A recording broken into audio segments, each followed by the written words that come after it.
मराठीमध्ये आपले स्वागत आहे। 3 जानेवारीला ज्येष्ठ सहकार नेते माननीय नानासाहेब हिंगणकर अमृत महोत्सवी अभिष्ट चिंतन सोहळा अकोट जिल्हा अकोला राजकीय सामाजिक शैक्षणिक सहकार व कृषी क्षेत्रातील अग्रणी व्यक्तिमत्व ज्येष्ठ नेते सन्माननीय नानासाहेब हिंगणकर यांचा अमृत महोत्सवी सोहळा शुक्रवार दिनांक 3 जानेवारी रोजी 2025 दुपारी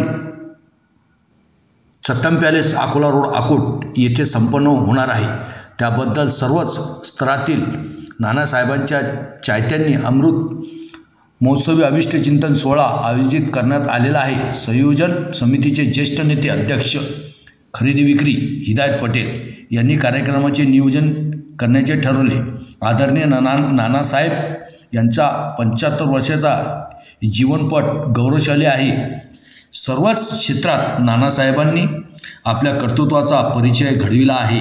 कृषी उत्पन्न बाजार समिती, जिल्हा बँक, सहकारी bank, Maharashtra state cooperative marketing फेडरेशनचे अध्यक्ष, IFFCO Navi Delhi, Maharashtra state consumers federation Mumbai, Maharashtra सहकारी मुद्रकानालय पुणे सह विदर्भातील नामांकित शिवाजी शिक्षण संस्था अमरावतीच्या कार्यकारी परिषदेचे संचालक म्हणून कार्य केले आहे।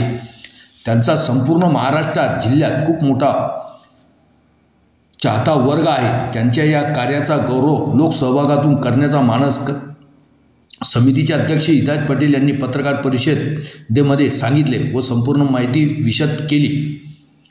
पत्रकार परिषदेला कृषी उत्पन्न बाजार समितीचे सभापती प्रसन्न पाचळे, सहकारी जिनिंगचे अध्यक्ष सुभाष वानखडे, दयाराम धुमाळे, मुकुंद पांडे, हरिभाऊ मानकर, उद्धवराव टापरे, अजबराव मोकळकर, दीपक वानखडे, अनोक रहाणे, भालचंद्र फुकमारे, सारंग मालानी, बाळासाहेब भांबुरकर आदी उपस्थित होते।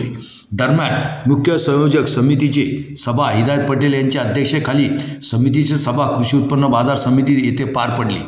यावेळी कृषी उत्पन्न बाजार समितीचे अकोटचे सभापती प्रशांत पाचळे, सहकारी जिनिंगचे अध्यक्ष सुभाष वानखडे, माजी नगराध्यक्ष अँड वोकेट बीज मोहन गांधी, रामचंद्र बरेडिया, पुरुषोत्तम चौखंडे, प्राध्यापक संजय बोडके, शेषराव वसू, रामदास थारकर, मुन्ना पांडे, दिलीप बोचे, कैलास गोंडकर, दिलीप वसू, रामविलास अग्रवाल, दिवाकर गवई, रामदास ताडे, प्राध्यापक गजानन चोपडे, सारंग मालानी, दयाराम धुमाळे, नानासाहेब भांबुरकर, अनोकराव रहाणे, कैलास कवटकर, मुकुंद पांडे, भालचंद्र फुकमारे, नंदकिशोर हिंगणकर उपस्थित होते।